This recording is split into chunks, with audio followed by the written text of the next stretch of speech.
Hello everyone, आज हम लोग बात करेंगे BSc final unit number first paper 1 के लिए।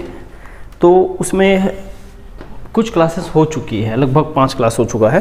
तो आज के क्लास में हम लोग क्या बात करने वाले हैं ज़रा देखिए। आज हम लोग पिछले क्या हुआ है उसको थोड़ा सा रिकॉल करते हुए आगे बढ़ते हैं। पिछले में हम लोग बात किए हैं CFAC के लिए कैलकुलेशन का बहुत अच्छे से, या मैं बोलूँगा स्प्लिटिंग की बात किए हैं। तो हमने ऑक्टाहेड्रल, टेट्राहेड्रल, स्क्वायर प्लेनर और टेट्रागोनल, इन सब में हमने स्प्लिटिंग को समझाया है ना। डी ऑर्बिटल कैसे टूटता है उनकी बात किया है। अब हम उसमें एक चीज़ और ऐड किए हैं, ये भी जानते हैं क्या, CFAC crystal field stabilisation energy. तो क्रिस्टल फील्ड स्टेबलाइजेशन एनर्जी जब हमने वहाँ बात किया है तो CFAC से एक शब्द और लिंक करता है कि CFAC क्या है। CFAC और crystal field splitting energy, CFAC से पैरेलल चलता है क्रिस्टल फील्ड स्प्लिटिंग एनर्जी। तो हमने CFAC और क्रिस्टल फील्ड स्प्लिटिंग एनर्जी दोनों को डिफरेंशिएट कर लिया है, ठीक है। इतना तक क्लियर हो चुका है। मैं आज की हेडिंग में क्या देने वाला हूँ ज़रा समझिए। मुख्यतः हेडिंग रहेगा CFAC, है ना। CFAC में याद रखिएगा क्रिस्टल फील्ड स्टेबलाइजेशन एनर्जी है, स्प्लिटिंग नहीं है। CFAC को प्रभावित करने वाले कारक, को प्रभावित करने वाले कारक, और इसको थोड़ा सा अब कभी हमने CFAC अलग से हेडिंग नहीं दिया है तो CFAC एंड कर देता हूँ। एंड प्रभावित करने वाले कारक, इनको CFAC और उनको प्रभावित करने वाले कारक, ये हमारा हेडिंग रहेगा, ठीक है ना। इंग्लिश में लिख सकते हैं CFAC and factors affecting, CFAC and their factors affecting, ये लीजिए। इस टॉपिक पर चर्चा करते हैं। क्या है इस टॉपिक में, या क्या हमको सॉल्व करना है, जरा हम समझने की कोशिश करते हैं। देखिए, CFAC को मैं पहले भी डिफाइन कर चुका हूँ कि मान लो, पहले तो CFAC को डिफाइन करना चाह रहा हूँ। कोई मेटल है, वो n नंबर ऑफ लिगेंड को लेकर एक मेटल कॉम्प्लेक्स बनाता है, जिसकी फॉर्मूला समथिंग लाइक दिस, ये है MLN। इस तरह से कॉम्प्लेक्स बनता है, ठीक है।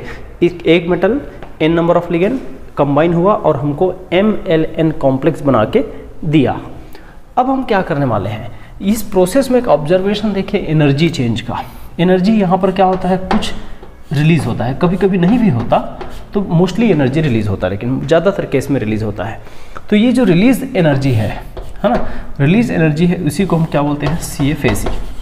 यही CFAC है। अगर एनर्जी के फॉर्म में लिखोगे तो ऐसा लिखना पड़ेगा, अगर एंथैल्पी के फॉर्म में लिखेंगे तो इसी को हम लोग नेगेटिव में लिखेंगे। तो ज़्यादातर रिलीज को हम एंथैल्पी में नेगेटिव दिखाते हैं, और प्रोडक्ट की तरह लिखेंगे तो प्लस करके लिखते हैं।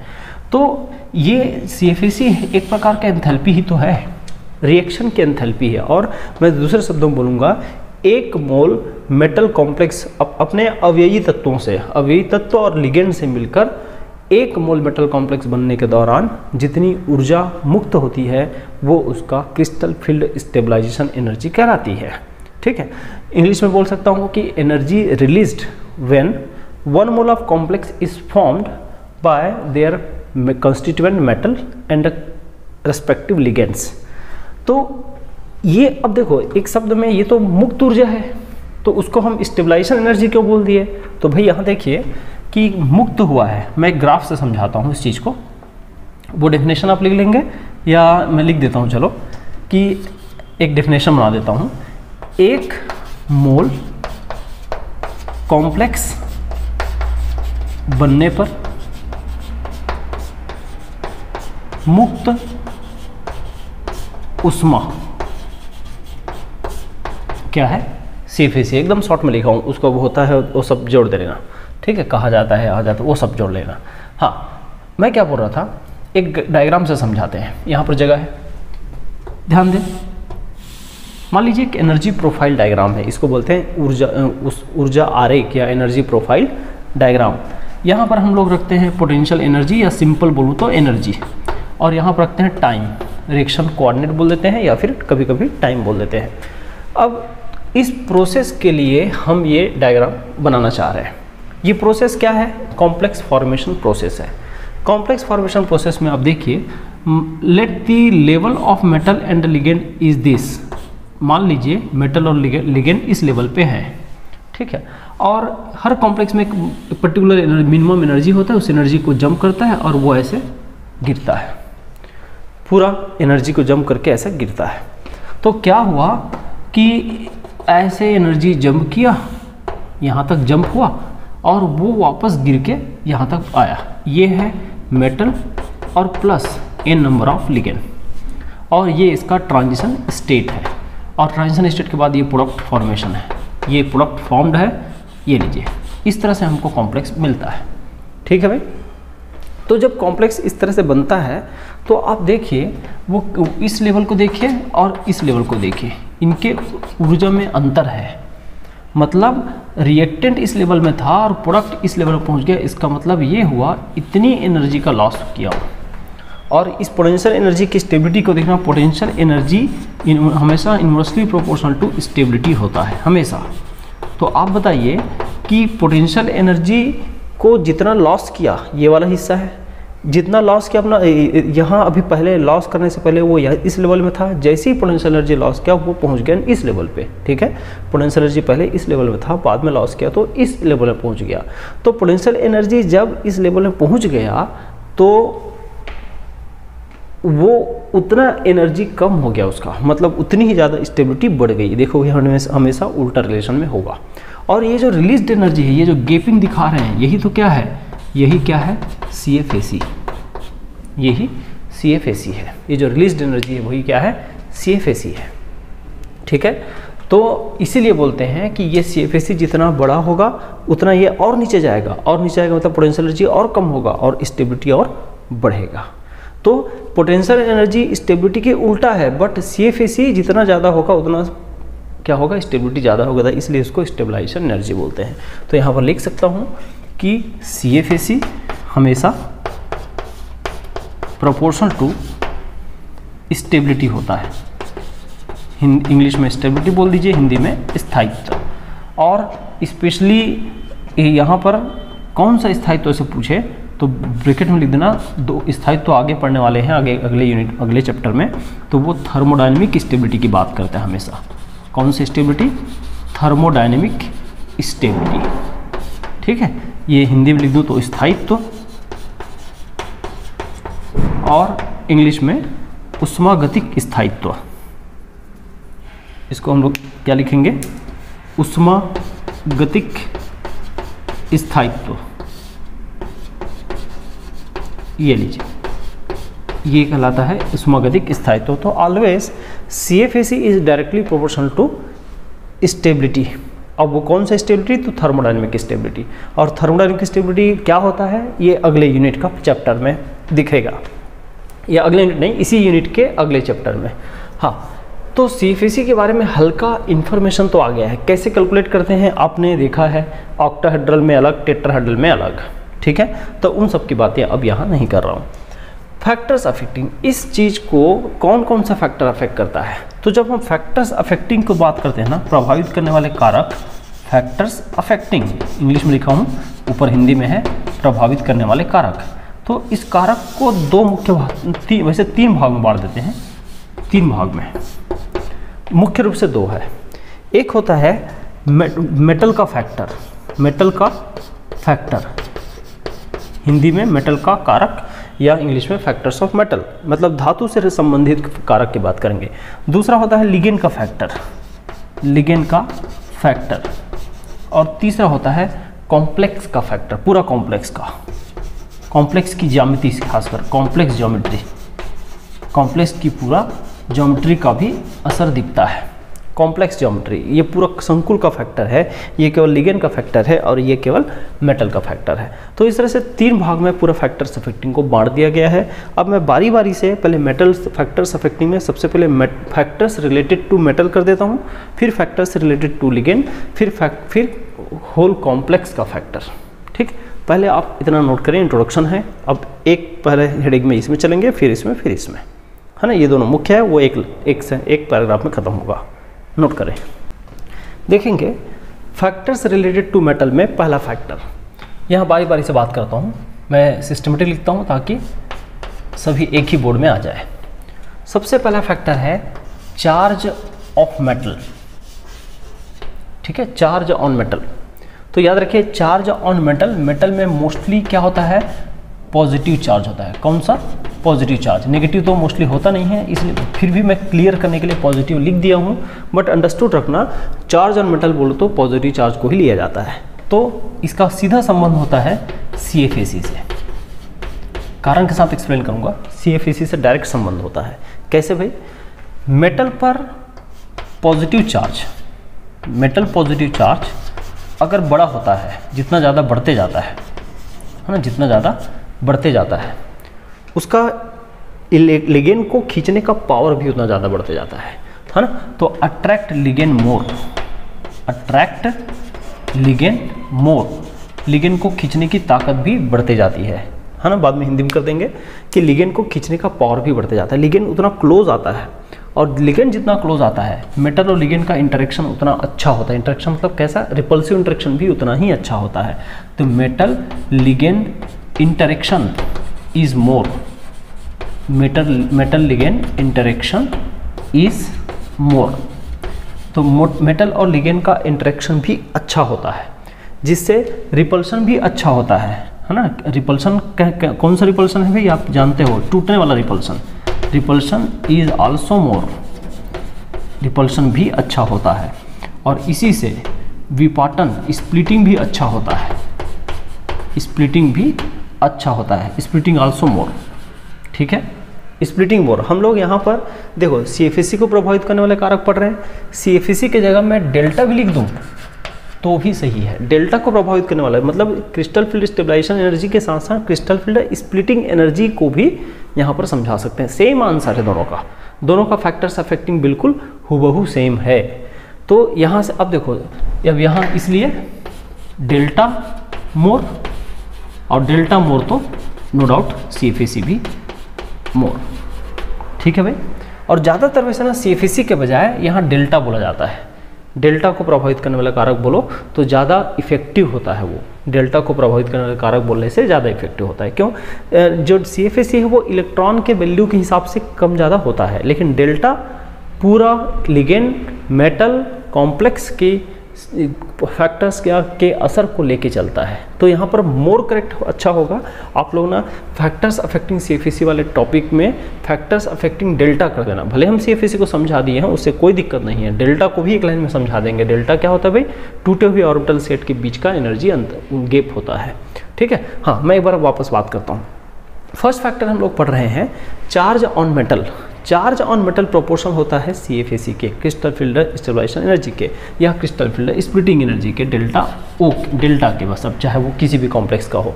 तो यहाँ देखिए जैसे जैसे चार्ज बढ़ता है, आवेश बढ़ता है, आवेश में वृद्धि, आवेश इंक्रीजेस।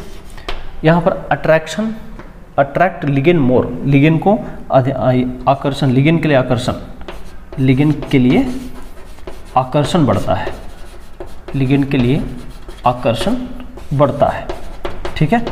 और लिगेंड के लिए आकर्षण बढ़ता है तो मेटल और लिगेंड के बीच ऑर्बिटल रिपल्शन भी बढ़ता है। ऑर्बिटल प्रतिकर्षण, कक्षक प्रतिकर्षण बढ़ता है, प्रतिकर्षण जिससे विपाटन होता है, प्रतिकर्षण बढ़ता है।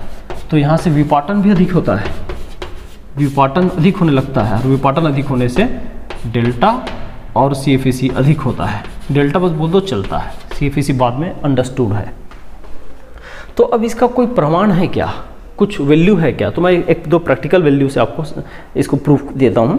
जैसे समझिए सब कुछ सेम रखेंगे ना, अभी पहले में हम लोग केवल और केवल चार्ज का अंतर रखेंगे, मेटल सेम रखेंगे, लिगेंड सेम रखेंगे, है ना, इलेक्ट्रॉन भी सेम रखेंगे। जैसे देखिएगा, ध्यान देंगे, पहले हम बात कर रहे हैं इलेक्ट्रॉन सेम तो नहीं आएगा, थोड़ा सा अंतर आएगा। क्यों? चार्ज हम बदल रहे हैं तो इलेक्ट्रॉन के कारण ही तो चार्ज बदलता है।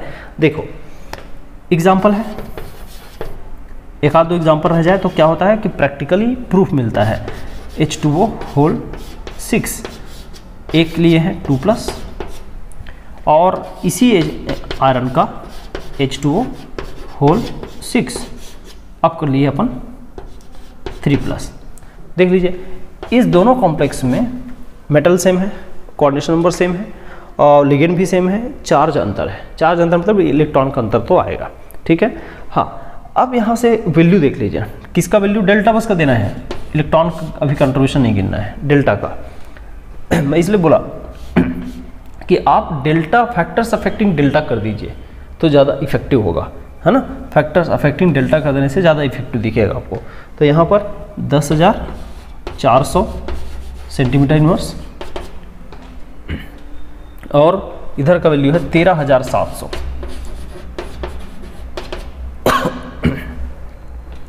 ध्यान दें, यहाँ वैल्यू याद नहीं करना है, ये सिर्फ प्रमाण है कि देखिए भाई 3 प्लस आने पर 13,700 सेंटीमीटर इनवर्स हो गया और 2 प्लस रहने से 10,400 सेंटीमीटर इनवर्स था। कहने का मतलब ये हुआ 4 जगह असर दिखाने के लिए इस एग्जाम्पल को दिया गया है। और हम डेल्टा की ही बात करेंगे। मैं तो बोल रहा हूँ पूरा टॉपिक ही अब बदल देना कि फैक्टर्स अफेक्टिंग CFAC के बजाय फैक्टर्स अफेक्टिंग डेल्टा ओ कर देना, डेल्टा कर देना बस, मतलब स्पेटिक एनर्जी, क्योंकि इसी को ही हम पढ़ रहे हैं एक्चुअल में, है ना। वो तो CFAC बोलना तो इलेक्ट्रॉन का रोल आ जाता है, तो कोई दिक्कत नहीं है, आप CFAC बोलो या डेल्टा बोलो, डेल्टा बोलो तो ज़्यादा अच्छा करेक्ट है, ठीक है भाई। अब ये हो गया एक फैक्टर। हम लोग चलते हैं इसी में मेटल में ही दूसरे फैक्टर पे। पहले इस फर्स्ट फैक्टर को नोट करिए। देखिए फैक्टर्स नंबर 2, फैक्टर्स नंबर 2 में मैं लिखा हूँ डी इलेक्ट्रॉन, है ना। यहाँ डी इलेक्ट्रॉन कर दिया हूँ, तो डी इलेक्ट्रॉन का मोस्टली ऐसे एकदम रिजिड नहीं हूँ इस मामले में, लेकिन मोस्टली CFAC या डेल्टा वैल्यू के उल्टा चलता है।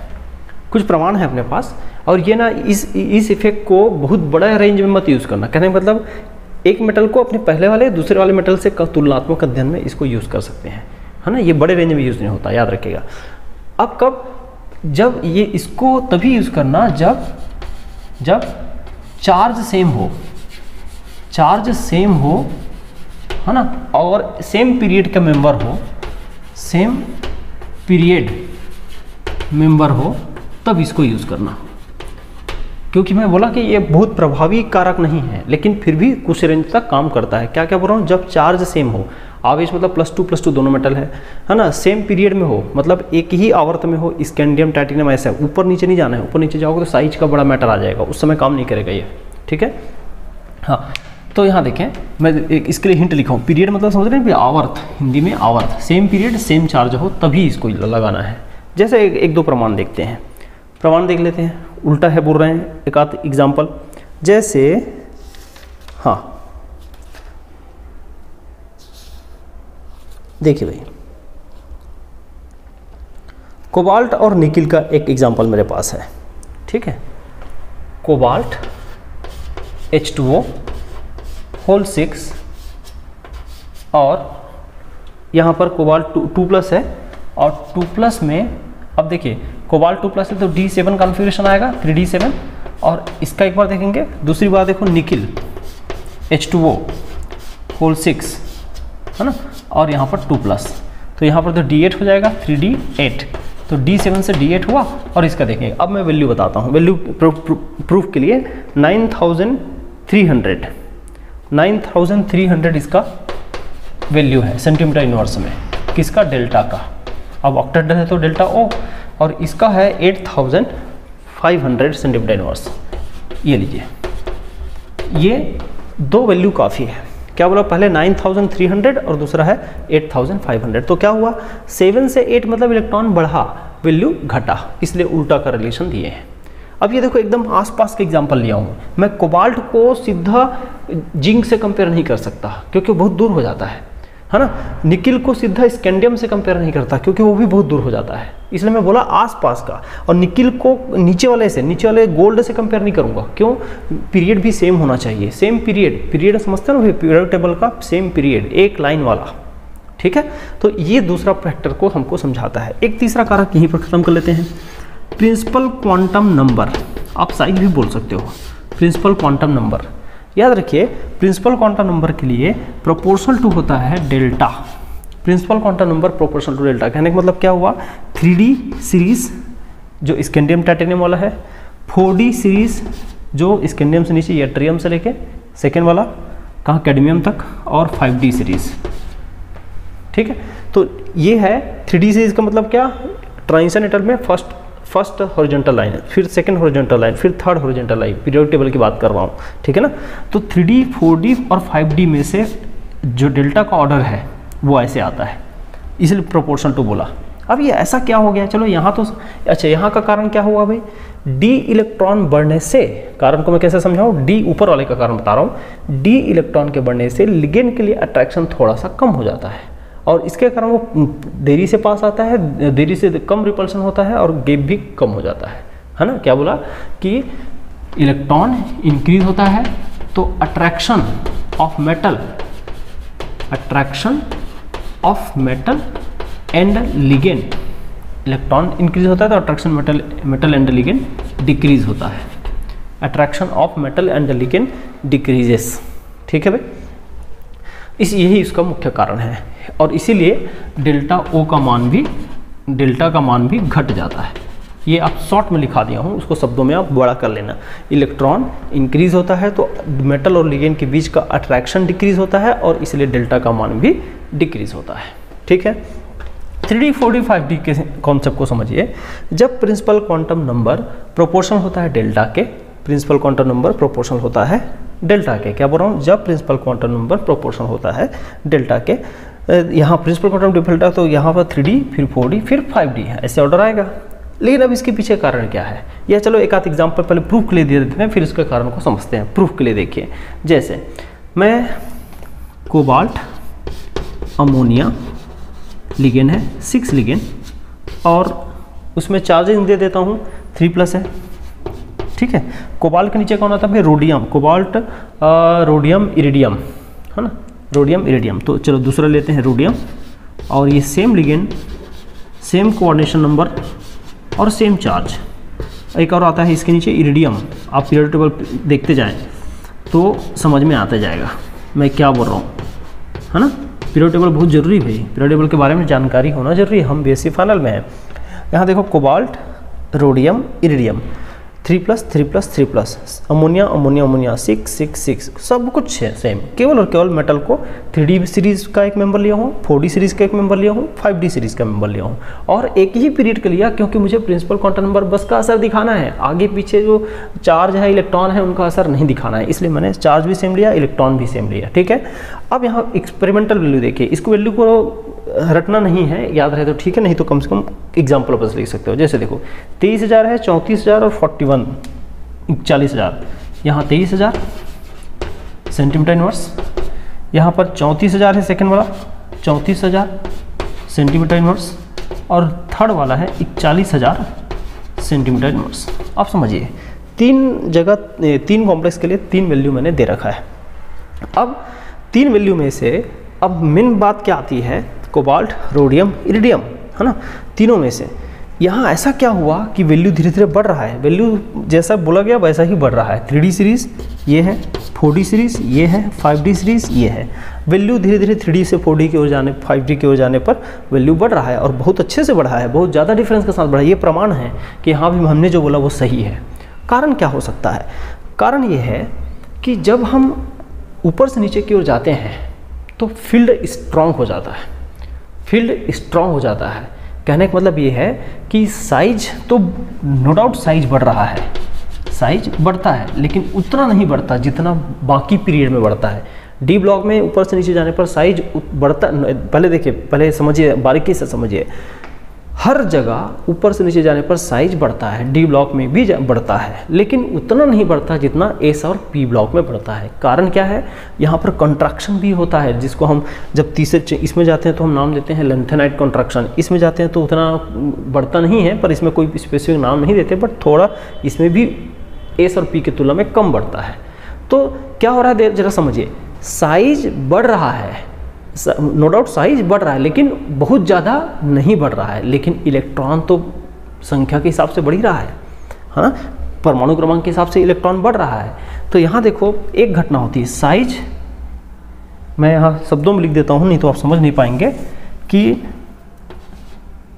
अप टू डाउन मतलब ऊपर से नीचे चलने पर, अप टू डाउन, ठीक है, अप टू डाउन मतलब पीरियड में ऊपर से नीचे चलने पर, ऐसे ग्रुप में ऊपर से नीचे चलने पर इन डी ब्लॉक में, मैं इंग्लिश शब्द लिख रहा हूँ, थोड़ा बहुत समझना पाएंगे ना, up to down in D block, D block में ऊपर से नीचे चलने पर, ऊपर से नीचे जाने पर कॉन्ट्रैक्शन इन साइज, साइज में संकुचन होता है, इंक्रीजेज, जिससे लिगेंड के लिए आकर्षण बढ़ता है, लिगेंड के लिए आकर्षण बढ़ता है, ऐसा नाम दो। कॉन्ट्रैक्शन इन साइज होता है जिससे लिगेंड के लिए आकर्षण बढ़ता है। ठीक है भाई, कॉन्ट्रैक्शन इन साइज होता है जिससे लिगेंड के लिए आकर्षण बढ़ता है। तो ये एक मुख्य कारण है। इस कॉन्ट्रैक्शन इन साइज को नाम दे सकते हो लेंथेनाइट कॉन्ट्रैक्शन, और डी ब्लॉक के कारण भी थोड़ी बहुत कॉन्ट्रैक्शन होता है। कहने का मतलब ये हुआ कि ठीक है साइज बढ़ता है, लेकिन अंदर प्रोटॉन भी तो बढ़ता है, और साइज उतना नहीं बढ़ता जितना बाकी जगह बढ़ता है। तो प्रोटॉन क्या है करता है, उस कम साइज बढ़ने के कारण बाहर से लिगेंड को खींचने की ताकत रखता है, इसलिए यहाँ पर वैल्यू बढ़ जाता है। जितना ज़्यादा लिगेंड को खींचेगा उतना जल्दी वो स्प्लिटिंग करेगा और उतना तेज़ी से बड़ा गैप बनाएगा, तो इसलिए ये वैल्यू आता है। ये हो गया प्रमाण के साथ धातु से रिलेटेड फैक्टर्स। ठीक है, एक हिस्सा हो गया खत्म। चलते हैं दूसरे हिस्से में। देखिए दूसरा पार्ट में आता हूँ। फैक्टर्स में तीन हिस्सा बांटे, तो उसमें से दूसरा हिस्सा factors related to ligand, ligand से संबंधित फैक्टर। इसमें कोई और पॉइंट नहीं बनाऊंगा, एक ही फैक्टर है। सिंपल सा लिखता हूँ, strength of ligand, strength of ligand, है ना, या यहाँ लिख सकता हूँ लिगेंड की प्रबलता। लिगेंड की प्रबलता जितना ज़्यादा होगा उतना ही डेल्टा का मान ज़्यादा होता है। लिगेंड की प्रबलता जितना ज़्यादा उतना ही डेल्टा का मान। अब लिगेंड की प्रबलता कैसे पता चलता है, तो इसके लिए लिगेंड की प्रबलता को पता लगाने के लिए लिगेंड की स्ट्रेंथ या प्रबलता स्पेक्ट्रोकेमिकल सीरीज द्वारा पता चलता है। स्पेक्ट्रोकेमिकल सीरीज, स्पेक्ट्रोकेमिकल सीरीज द्वारा पता चलता है ना। स्पेक्ट्रो रासायनिक श्रेणी, स्पेक्ट्रो रासायनिक श्रेणी द्वारा पता चलता है ना। लिगेंड की प्रबलता कहाँ से पता चलता है भाई, तो यहाँ पर शब्दों में लिखना बकायदा, मैं हिंट में लिखूंगा, शब्दों में आपको लिखना होता है कि लिगेंड की प्रबलता। अब देखो पहले मैं बोल रहा लिगेंड की प्रबलता के समानुपाती होता है। अब लिगेंड की प्रबलता का क्या मतलब है, कहाँ से आएगा प्रबलता, तो मैं बोल रहा हूँ लिगेंड की प्रबलता स्पेक्ट्रोकेमिकल सीरीज से पता चलता है। स्पेक्ट्रो रासायनिक श्रेणी बोलते हैं हिंदी में। अब ये स्पेक्ट्रो रासायनिक श्रेणी क्या है, तो स्पेक्ट्रो रासायनिक श्रेणी को समझिए, बहुत सारे लिगेंड को उनके CFAC की गणना के आधार पर, प्रायोगिक गणना के आधार पर, है ना, एक्सपेरिमेंटल प्रूफ के आधार पर लिगेंड को एक क्रम बना दिया गया है। उस क्रम को ही स्पेक्ट्रोकेमिकल श्रेणी बोलते हैं। ये भी अपने आप में एक छोटा सा 2 नंबर का सवाल है। तो मैं इसका लिए भी बात कर लेता हूँ। क्या है भाई, जरा समझे। मैं यहाँ बात करूँ कि लिगेंड्स को उनके CFAC कैलकुलेशन के CFAC वैल्यू के आधार पर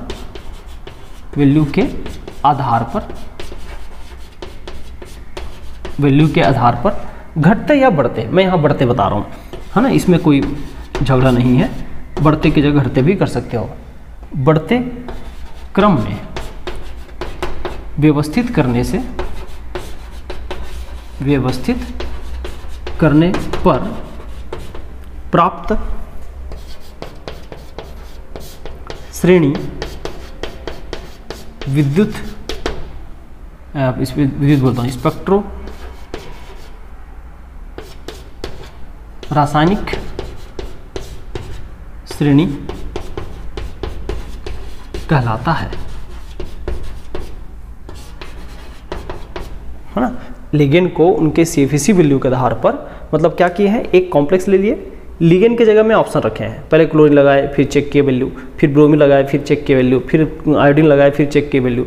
अब वैल्यू के आधार पर लिगेंड को क्रम बना दिया गया। तो वही लिखा हूँ मैं, लिगेंड को उनके CFAC वैल्यू के आधार पर बढ़ते क्रम में व्यवस्थित करने पर जो श्रेणी प्राप्त होता है उसे हम स्पेक्ट्रोकेमिकल सीरीज बोलते हैं, है ना। When all ligands are arranged on the basis of CFAC calculation in increasing order then the series obtained is known as spectrochemical series, ऐसे इंग्लिश में लिख सकते हैं, है ना। अब वो जैसे यहाँ पर कुछ याद करना पड़ेगा आपको, मैं बुक देख के बता देता हूँ पूरा अच्छे से, कहीं पर गलतियाँ ना हो।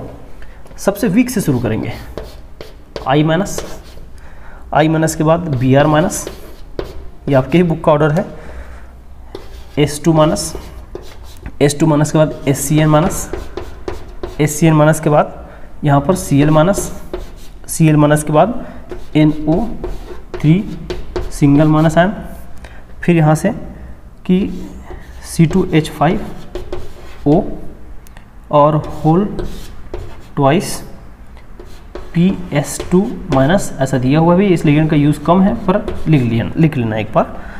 F माइनस के बाद है यूरिया के बाद है OH माइनस, C2O4 2 माइनस, फिर है O2 माइनस, H2O, फिर यहाँ देखिए NCS, फिर यहाँ से आगे H माइनस, फिर यहाँ से EDTA 4 माइनस होता है, ऐसे और लगाते जाइए 2-4 और। अमोनिया के अलावा पिरिडीन, शॉर्ट में लिखते हैं पिरिडीन, और यहाँ पर इथिलीन डायमीन, EN लिखा हूँ, इथिलीन डायमीन है, उसका मतलब ये सब सेकंड ईयर में पढ़ा हुआ लिगेंड है ना, इसलिए शॉर्टकट में काम चला रहा हूँ।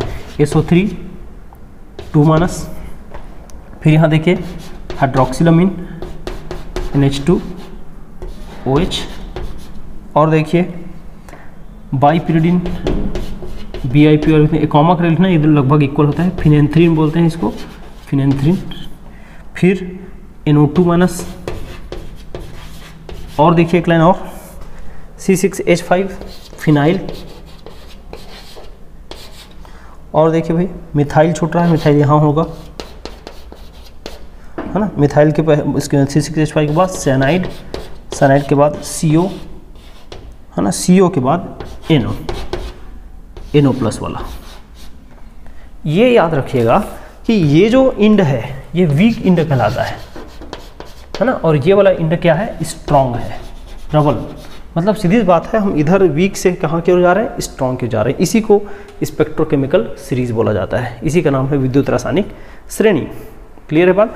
तो इसमें से पूरा याद ना हो कोई बात नहीं, आप बीच बीच का 5-7 याद भी कर लेते हैं तो भी चलता है, ठीक है ना। ज़्यादा कॉमन कौन है, अब छोड़ किसको चलते हैं, इसको छोड़ दीजिए, ये चलेगा ज़्यादा से ज़्यादा, बाकी तो करना ही पड़ेगा। यूरिया ज़्यादा यूज़ नहीं होता, इसको भी छोड़ सकते हैं ऑर्डर में, बाकी काम आता है, बहुत बार काम आता है, इसलिए ऑर्डर को याद रखें, इसको रट लीजिए, याद कर लीजिए, इसका कोई और उपाय नहीं है, ठीक है। अब स्पेक्ट्रोकेमिकल सीरीज हमको समझ में आ गया।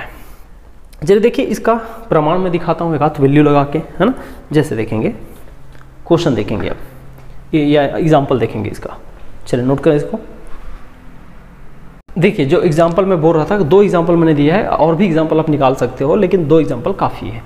हाँ, आयरन है पहले एग्जाम्पल में, 3+ है 3। अच्छा अब देखो यहाँ पर थोड़ा समझना पड़ेगा, यहाँ 3 मान प्लस है, यहाँ 3 माइनस, लेकिन चार्ज अलग अलग है मत बोलना, ऑक्सीडेशन स्टेट सेम है भाई। यहाँ से x निकालते हैं ना, x = +3, यहाँ पर x - 6 = -3, तो x = +3। कहने का मतलब ऑक्सीडेशन स्टेट दोनों का सेम है, यहाँ पर भी +3 ऑक्सीडेशन स्टेट है और यहाँ पर भी +3 ऑक्सीडेशन स्टेट है। ये वाला चार्ज अभी मैटर नहीं करेगा, वो न्यूट्रल लिगेंड रहता है, तब हम डायरेक्ट ऊपर से देख लेते हैं। हाँ, तो iron same, +3 charge oxidation state, ये भी सेम। लिगेंड वाटर और लिगेंड की संख्या दोनों में सेम, लेकिन लिगेंड वाटर है, यहाँ पर अमोनिया है। अब सीरीज देख लो, सीरीज में सबसे ऊपर की ओर आता है कौन, साइनाइड। अगर छोटा होगा तो लिख लेना भाई, CO के पहले आता है, CO के पहले, ठीक है। CO उधर आता है, NO CO साइनाइड, तो साइनाइड यहाँ पर है, टॉप में है, एकदम बहुत टॉप में है, और वाटर बहुत बीच में है।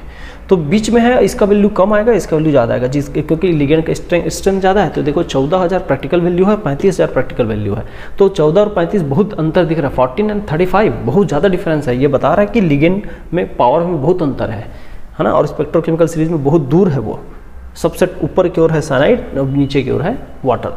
सिमिलरली यहाँ कोबाल्ट सेम, ऑक्सीजन स्टेट देखो न्यूट्रल लिगेंड है, डायरेक्ट इसी को ऑक्सीजन स्टेट बता सकते हो, ये 2 है तो ये भी 2 है।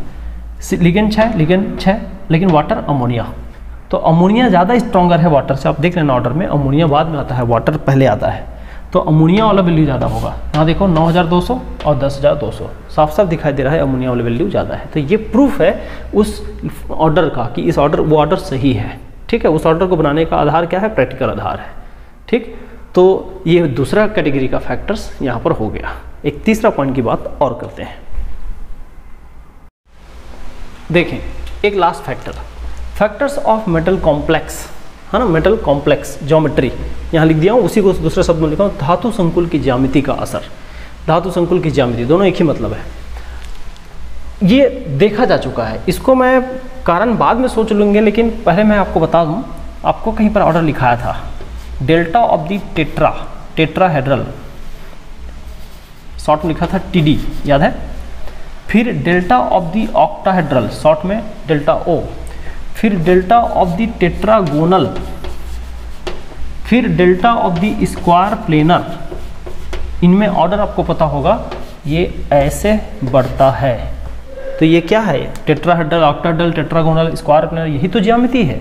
तो साफ साफ पता चला यहाँ ज्यामिति के कारण हो रहा है ना। यहाँ लिगेंड होता है क्या? Ml4 टाइप मेटल होता है, यहाँ Ml6 टाइप होता है, यहाँ पर भी Ml6 टाइप होता है, यहाँ पर Ml4 टाइप होता है।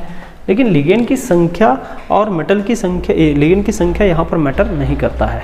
ठीक है, यहाँ पर हम लोग बात कर सकते हैं कि साफ साफ पता चल रहा है कि इस ज्योमेट्री के कारण ही, यहाँ ज्योमेट्री के कारण ही इस डेल्टा वैल्यू में अंतर आता है। तो यहाँ उसका साफ ज्योमेट्री की बात है। हमने यहाँ पर संबंध भी देखा है, इसका संबंध क्या होता है भाई कि 1 delta SP equals to 1.33 delta O होता है। इन दोनों का संबंध क्या होता है? तो यहाँ से देखोगे तो 4/9 delta O equals to 1 delta T होता है। ये हम लोग पढ़ चुके हैं। तो ये क्या है? ये तो ज्यामिति का ही असर है।